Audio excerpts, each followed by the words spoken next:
SMM Store Discussion, RP Pangasinan Branch. So, sa warehouse, every Wednesday, yung delivery schedule natin via Pabas. So, yung warehouse request inventory, yung cotton na Royal Blue Extra Small, collar na Ladies Fuchsia Pink, and dry fit collar na Neon Orange XS. So, bali dun sa Royal Blue, tatlo lang yung inventory natin doon. Yung sa collar Ladies na Fuchsia, bali medium large XL to 2XL, wala na tayo dahil na pull out na. And then, same with dry fit collar na Neon Orange. Sa item for allocation naman is yung TI3 dry fit long sleeve na green, medium large XL.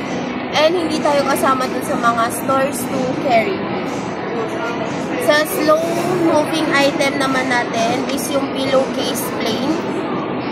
Yung inventory sa warehouse is 3,163. Yung sa atin naman dito is 95. Yung display is good. Inflatable pillow neck naman, inventory sa warehouse is 1,832. Yung dito sa atin is 4. Display is good. Canvas pouch, 11,652 yung inventory sa warehouse. Dito sa store is meron tayong 7. Display is 4. So, sa ROM, yung safe reply doon, ang topic doon is yung tarpaulin printing. Bali, yung changes doon, nilagay yung 4 types of tarpaulin na with the price. Sa audit result naman, yung rating doon is passable. Last day na today yung IR ko, which is 5/5 na yun. And then, sa OLM naman, yung new approved marketing sa Shirt Planet, bali yung full print na jersey sando. Yung promo nun is full print sando jersey with plus 2 free acrylic awards with minimum purchase of 10,000. Pero nag-last yun nung July 15. And then, sa PYD naman, meron silang UV print, print your notebook, and ballpen. Yung sa UV print, as low as 5 pesos yun. Bali, any kind of item ni customer, yung print nun is as low as 5 pesos. Pero depende pa rin sa quantity. Yung print your notebook starts at 15 pesos din. And then yung ballpen naman nila is starts at 4 pesos. Bali, yung dito is print lang yan. Own item siya ni customer. And then, sa transfer it naman, bali yung promo natin doon is yung ballpen, which is buy 100 get 10 free ballpen with print. Pero may specific ballpen lang tayo dito, hindi lahat ng ballpen. Yung promotional ballpen lang yung mga economic ganun. And then sa notebook naman, notebook and journal printing starts at 45. Yun yung mga economy notebook.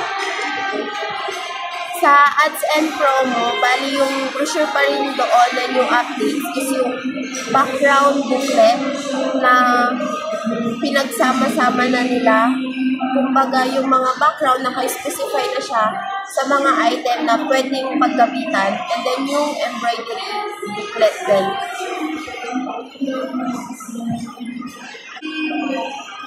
Bali, sa tricycle ads naman natin, meron tayong active na 14. Yung for installation natin is 21. Inaantay lang yung delivery kasi hindi pa siya pinapadala ni Sir Checo. Sa streamer naman, active natin is 7. Wala tayong for installation. Sa sticker, active natin is 10. And yung for installation pa rin natin is 11.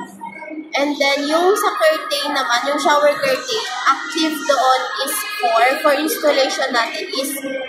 So, waiting na lang doon sa 21 na for installation ng tricycle para minsanan na lang yung labas. Sa part naman ng treasury, no refund for this week. Sa MIS, bali yung ROM, system-based na siya, para na siya yung visual categorization. And doon na din nila ilalagay yung mga for sample na ipopost ng per store kasi may specific store lang din na mapopost doon. Sa visual categorization naman, bali hindi tayo kasama, walang nakaschedule sa atin for this week.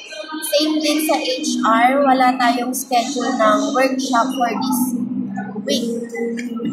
Tapos, sa audit, bali yung active hotspot is pending area. Days remaining nun, wala na, 5/5 na. Assigned person nun is ako. So, yun lang po.